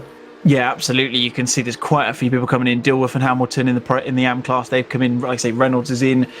Chris Daines is in the pits as well. Of course, we've seen Max Furtwängler gone into the pits already. This is Chris Daines on a replay going through toe corner. He's just going to lose the back end as he comes out of there. Oh, very close. Oh, my goodness me. That just shows you how volatile these Porsche Cup cars can be. He got the smallest amount of tyre on that outside, on that grass on the outside, on the exit of toe corner, and you see what happens. You put your foot down and you just lose all possible control. It's like driving on ice at that point. And we'll wait to see. I mean, we haven't really seen anyone, in fact, we haven't seen anyone at all so far come into the pits from the pro class. So everyone at the moment is still going. This is Arias Humantis all over the back of Bastian Mattler. This has been the case for the past few laps. I've been keeping an eye on that relative, both going very wide, coming out of toe corner and out towards the back, out towards the start of the lap once more. But yeah, interesting to see. It looks like the pro cars maybe are just able to hold on to that fuel a little bit better than some of the other guys. But as this continues to settle itself down, like I say, still plenty of time to see this order shake out, and even so, maybe see a change for a couple of positions at the top end of each class. Absolutely, and that is exactly what we are here to do. We wait with bated breath to see how this is all going to pan out, but it's still Ben Smith ahead of Igor Kos and Dan Sedgley with James Fierro all in tow in that Pro-Am battle, but they still have to pit, and I've got a feeling that is going to hand things, from what I see, that will hand things, I would imagine, to Stuart Reynolds. So again, that has almost certainly handed the race lead over to Stuart Reynolds when the pit stops are done, because Harry Wills now at the back of the AM battle as well. So talk about stuck in a very difficult position. Harry Wills, it's just all went wrong for them. But half an hour gone in this race, then round 4 of the Race Anywhere Porsche Cup here, and absolutely loving all of the action here on Absolute Sim Racing. It's David Christie and David Russell here for the final 15 minutes of the race here. What do we think is going to happen in the final 15 minutes then, David? Because obviously all of the pro drivers got to come into pit lane. We definitely could see 1 or 2 jumps coming on the pit stop here. Yeah, absolutely. Like you say, I mean, we saw it in a perfect example of how to manage your strategy to the absolute T from Laurent Benzo last week. It was one of those. I mean, he lost, what did he lose, about 5-6 seconds in the first pit stop phase to Vince Peters, and then gained it all back by doing one of the world's quickest, almost Formula One style pit stops. As you see Dan Kell losing it through the outer loop, just gets the back end out of shape. Of course, he was in contact with Vince Peters at the start of the race. Hence, he's lost a lot of that black paintwork on the side, on the left-hand side of that Porsche Cup car. It's surprising the number's still there, to be fair. But yeah, what we really need to see now is, well, for one, see Thomas Verm Jr. getting a bit out of shape potentially as well coming into the last couple of corners. But we need to see, obviously, what happens. Will everyone need to make a pit stop? Because we're getting towards the back end now. Do they need to? Can they hold on to it? As you see, Yamantis on the timing screen has just come into the pits, I can see there. And if so, how long are they going to be in the pits for? Can they do a benzo and get a nice little quick splash and dash, or will they need a bit more time? And that's when we're going to see exactly where these battles are going to be had towards the back end of the race. Yep, for sure. And we're not going to have to wait too much longer, I would imagine, because a lot of these drivers now keen to get into the pits. Although we did see this, we have seen this before from the other sprint race, David, where a lot of the other drivers were basically wanting to wind that fuel down as long as they possibly could, wanting to try and get that down as close to the finish of the race as they possibly could. But this is Chris Dainsen still trying to catch on to the back. In fact, sorry, no, just ahead of Max Furtwängler. I was thinking that was Reynolds, but it's not, because Reynolds is 5 seconds up the road as Daniel Kell into the pit. So is Dean Timms then from the lead, provisional lead of that AM class, because again, after all the pit stops that are done and dusted, that order is going to look very, very different indeed. Have a look at the gap between Laurent Benzo and Nick Maidson though at the front of the field though. That was 2.3 seconds, ladies and gentlemen, as contact, oh my goodness me, into the chicane, and they're still got it absolutely pinned. What on earth happened there? I was looking to the timing screen, and the next thing, how, David, how can two cars crash on a straight? Well, I think we're going to see it here. Furtwängler gets a brilliant run out of the S's. What's he doing going there? You've got all that space on the right-hand side. That is so strange. And then it's just, well, yeah, just 2 into 1 isn't going to go. Fortunately, they've both managed to somehow keep it going in a straight line at the end of it. But Chris Daines, I think, has got a reason to feel relatively aggrieved here. I know we're meant to be unbiased, but I'm not sure where Max Furtwängler's trying to go there. Sorry, no, that is absolutely outrageous. You cannot do that whatsoever. The thing is that and Chris Angel, that car is broken beyond belief. You can't keep. This is the bit that really gets me for Max, and it's stupid because we've seen how well Max can drive and how hard but fair Max can drive. So, I mean, that just makes no sense to me. Not only because he went onto the grass, right? He deliberately went onto the grass because where else are you going to go? You could have went to the left-hand side. You've got all that pace. You want to go and try and go in the grass, fine. But if you keep it pinned, you're deliberately trying to overtake off track. You're making a risk of causing a huge accident. Look, again, and I have to say this is just our opinion. This is what we get paid here to be here for, is to share our opinion and make this entertaining. We're not connected to race control in any way. They watch it separately and they make their decisions. I think they'll absolutely throw the book at him for that one. And, like Dan Handover earlier on, if what we're hearing about it happened there, and we've just seen that happen in front of our very eyes, that'll be exactly the same. They'll go absolutely nuts at that. Yeah, absolutely. Like you say, I mean, it was one of them. He could have backed out. He could have gone to the he could have gone to the left-hand side, and had all of that lovely real estate just to play with and try and get the move done. Instead, like you say, he just tried something that just was never going to work. Really, really strange. I was actually about to talk about Max just a moment before that even happened and just say he's been unfortunate because he had that really long pit stop midway into the race and he's not really been part of that lead battle as a result of that. Whether that's just frustration kicking in or not, I've no idea, but he was pushing for a pass that just simply wasn't there, and that's what's happened. Yeah, he really was. I mean, I don't know if we can get another replay of that from another external angle there, because the comment on chat is basically asking about, I thought about, you've got to leave a car room when fighting and things like that, and we've seen that. We've seen that all the way through this race and every other round there, but that wasn't what happened. Now, for me, again, was that Chris Daines was already over on that right-hand side, tight to the line, on that right-hand side, and Max tried to fire up on the right-hand side there. So, yeah, I mean, yeah, that's not going to happen here. This is Dan Handover then. This is down into the corner then. So this is the incident from earlier on then. and this is where he goes into the wall. And we're seeing him here, drives into, he's got nowhere to go, tries to spin up the wheels, he keeps it going. Yeah, you saw the car rolling backwards there. I missed it because I was looking back at the timing screen earlier on, saw him backwards, but I didn't see that little nudge back there. That and if his rear reverse lights came on, it's different if your car accidentally rolls back. That looked like it was reversed into the path of oncoming cars. Unforgivable. You've got your relative box in iRacing. You know where the cars are. That's a slam dunk one. This is Dan Kell from earlier on as well. This is going to be into the into the final corner. Wow, that's going to be a big hit into the wall if he cannot save this. I think he does. He does, Wow, but straight into the path of an oncoming car. Oh my God, how did that happen? That was madness. If that was the case, goodness me, no idea how that all saved ground. Just saying as well, Nick Mason down into third place. So there's been another change there. Francois Aldrini up into second place there. Yeah, absolutely. It looks like that might have happened during the pit stops. You can see there a 9-second pit stop, stationary time, in the pits for Nick Madsen. Only 7/10 of a second longer than Aldrini, but if you count that, you can only assume he's had a better outlap in-lap. In fact, you can see that there on the timing chart on the last lap around, a 1:52.6 for Madsen, a 1:49.1 for Aldrini. So that's going to be presumably some sort of incident that's shoved him down to that third position on the podium. Still got a nice little gap to Bastian Mattler though.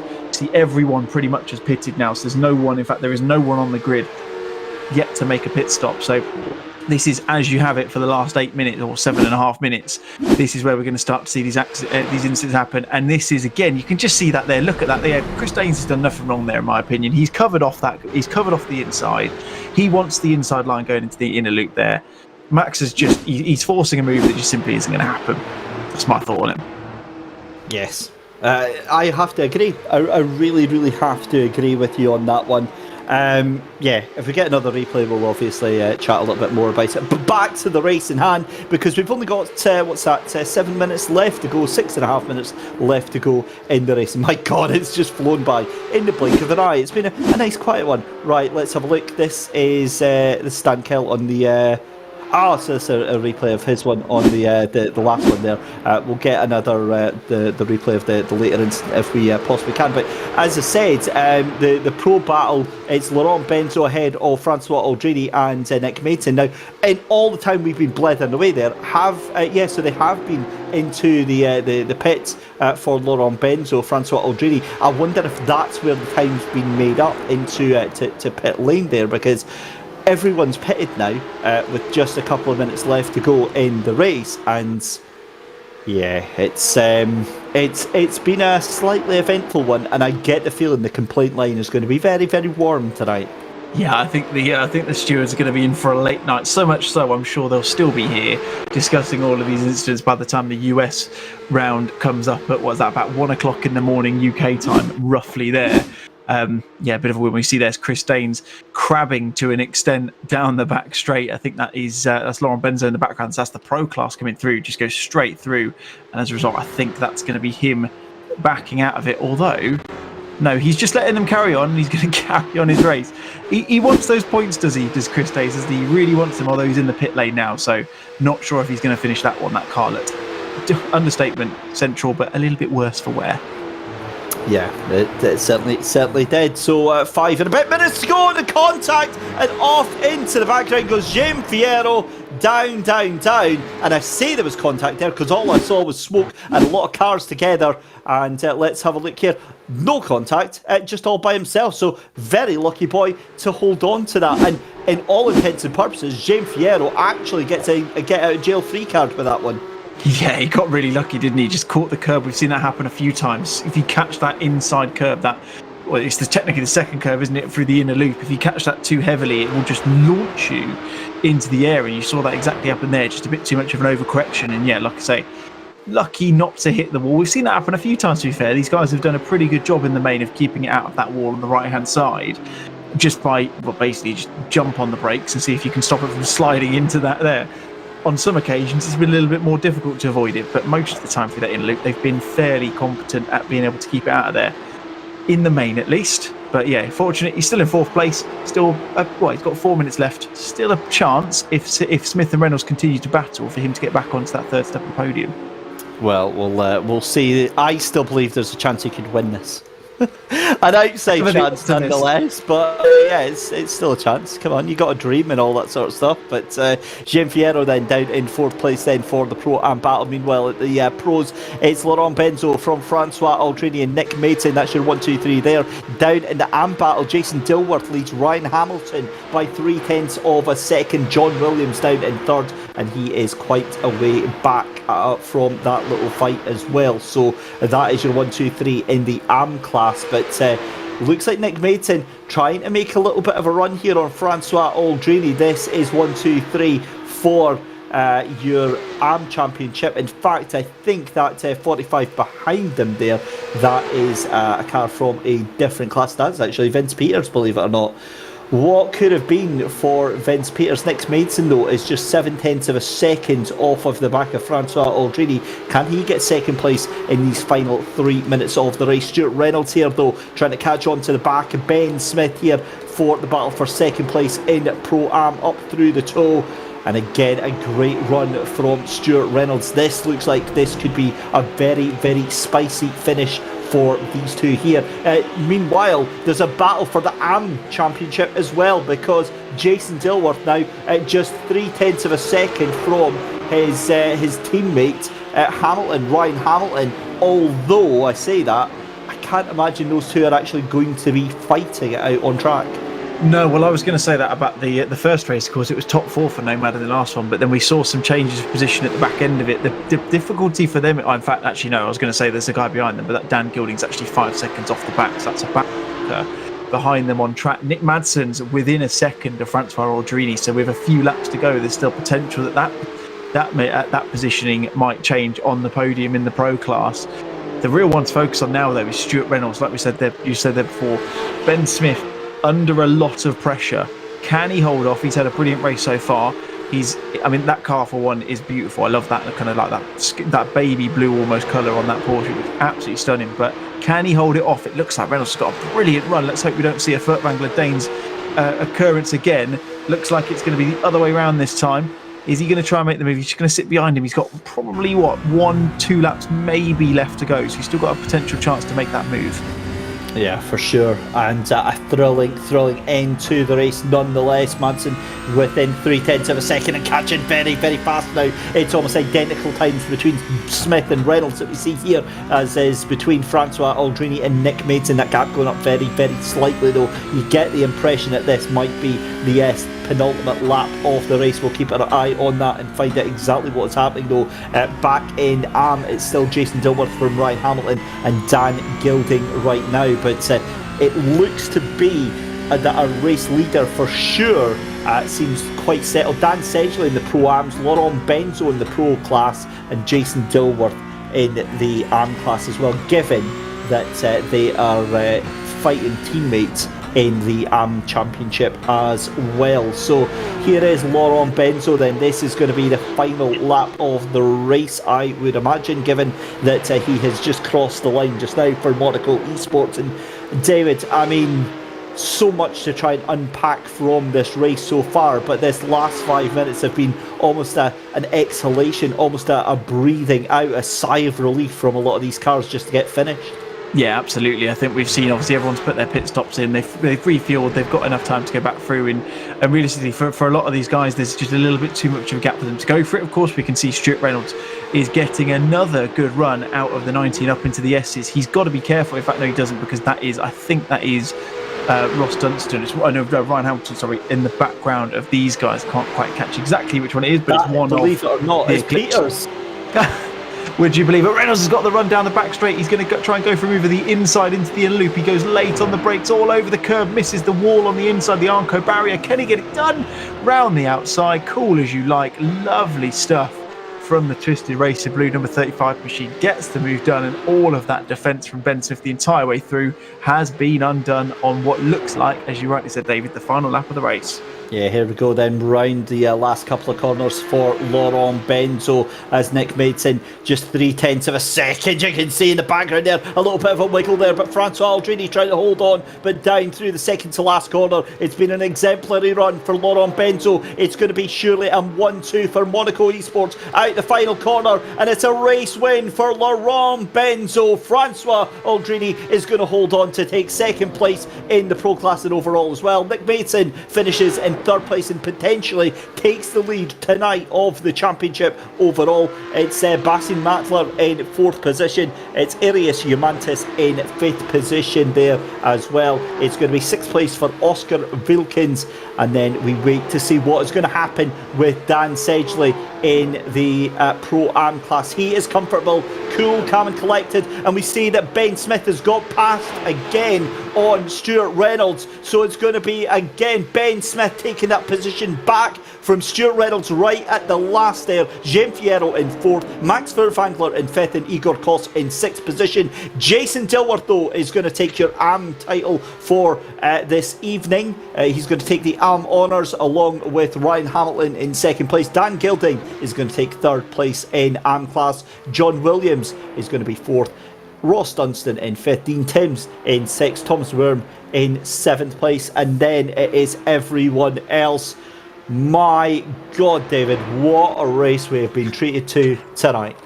And breathe, says Dan Kell again, pointing in the wrong direction. He's not actually finished the race, ladies and gents, so he still needs to get around those last couple of corners without any major issue. These are the guys who have picked up a couple of bumps and scrapes throughout the way, as hopefully Harry Wills doesn't get another incident on the way back towards the finish of this race. But yeah, it was a war of attrition. I think we mentioned that term a couple of times this evening. We've lost a few people to incidents here and there, some at fault for some at not for others. But I mean, look, you can't take anything away from Laurent Benzo. 2 wins out of 2 in the longer races. Of course, one at the sprint race at the Red Bull Ring last week and takes the win in this second race this evening. Very, very good for him indeed in terms of the championship. Madsen, of course, picking up some valuable points. The big one, of course, we go back to in the pro class at least, is Vince Peters because, got caught up with Dan Kelly, we can see on camera now, and he's finished the race. He's 7 laps behind everyone else, but that's important because at least he's managed to get some points on the board. Certainly is, and oh my goodness me, I don't even know where to begin with this race. Obviously, Laurent Benzo taking a well-deserved win overall and on the pro class as well, ahead of Nick Maidson. As I say, I think Nick Maidson, that is going to move him up into the lead of the title. But let's round out the results in your provisional results pending any inquiries. Jason Dilworth takes the win for AM class. Ryan Hamilton in second. Dan Gilding in third, makes it a nomad 1-2-3 for the second race in a row. Simon Underhill unfortunately finishing down in 8th, can't make it a 4-way, but John Williams of Eclipse for 4th position. Ross Dunstan in Triple R Racing in 5th, Dean Timms in 6th, Thomas Worm in 7th, Simon Underhill in 8th place, Chris Chariton in 9th, and Thomas Grain with a disastrous race down in 10th position. Pro-Ams then, Dan Sedgley from Ben Smith, Stuart Reynolds ahead of Jean Fierro, Max Furtwängler ahead of Igor Kos, Harry Wills ahead of Chris Daines, 7th and 8th, 9th place for Jonas Dreyer, and 10th place in the doghouse, and going to be looking very, very guilty across to everyone. Dan Handover finishes 24 laps back. Up to pro class then, and as we said, your race winner Laurent Benzo ahead of Francois Aldrini. Nick Maidson in 3rd place takes the final podium spot. Bastian Maitler in 4th place, Arius Humantis in 5th, Oscar Wilkins finishes in 6th position, Dan Kell in 7th, and in 8th place at the back of the grid, an absolute shocker for Vince Peters. He will be fizzing after that race tonight. Huge championship implications, as we said, almost certainly means that I would imagine Nick Maidson is going to take the lead of the championship going into the Christmas break. Wow, well, there we go. That was an amazing race. We've got interviews already. Let's go and chat first off with your AM class first and second, we've got Jason Dilworth and Ryan Hamilton. So let's bring Jason and Ryan into the commentary box. Jason, Ryan, good evening, gents. A decent 1-2 there, and all round a cracking night for Nomad. We were. Thank you, first of all, and we were very fortunate tonight to have really good results. Simon getting his first win of the season in race 1. That was really nice to all sort of bring that together. And then, to get the win in the second race for me was great, but almost entirely down to Ryan, letting me have the place when I'd sort of lost out in the bus stop, and then just not challenging for the rest of the race. So massive thanks to him. And Ryan, on that note, was that a bit of pre-Christmas generosity for you, wanting to share with others? Yeah, you can't really argue with the team boss, to be honest. You can. I know I can. To be honest, it was all about the team result today. We sort of looked at ourselves, we looked at the pace, and we just thought ourselves that we fancied a really good result for the team. Big shout out to Xavier Brien, our engineer, constantly on it all the time. Ever since he's joined us, he's really done wonders for us, and he deserves a lot of this. He deserves to be here as well to have his praises sung. But no, to me, it was all about. I've only got eyes for Chris Cheriton at the moment, what he's doing and stuff like that. So to me, it was just good for me to just let other people enjoy it really. And Simon did an absolute fantastic job race 1, and Jason did a great job as well, and I let him have the place back, and I was just no pressure on Jason to do the job. And congrats to Dan as well. Dan did a really good job as well. Yeah, no, it was a fantastic stuff. And I'm going to throw a question to the pair of you, because obviously you guys experience it just as much in AM class as we see through Pro and Pro-Am. But for myself and David, we're really kind of caught off guard with how intense this series is, and seeing 2-3 cars going wide, and you can all survive going through that. Why do you think this championship specifically we're able to see such close but fair racing? I personally think a lot of it is down to the car. It's just so on edge most of the time that I think everyone just has to give each other that huge amount of respect that if you do anything crazy, it's ending bad for both of you. You can't send it like you do in a GT3 car and rely on the cars to sort of help you out a little bit. So I think there's a huge respect between everyone. I haven't seen that much in a lot of leagues that we've run in, so it's really nice to see it here. Everyone's very similar pace-wise throughout each of the classes. It feels like the classes have been put together really well. There's a massive gap between us and Pro-Am, and then another big one to Pro pace-wise. It's just, I think, a little bit of luck and a huge amount of great organisation by Harry and Dean. And then finally, we're obviously away for a break for Christmas and for New Year. We come back to the Nordschleife. How is Nomad going to fare at the German track? You go, Ryan. I'm personally, I like the GP circuit, but I don't really like the Nordschleife. So really, with regards to that race, I think I'm only going to be enjoying about 5% of the lap. But with that said, we're just going to keep doing what we always do. We plan a week ahead. We have Zav. We do practice laps. We sort of set up a base tune, and then we just sort of work for individual people to see what we like best.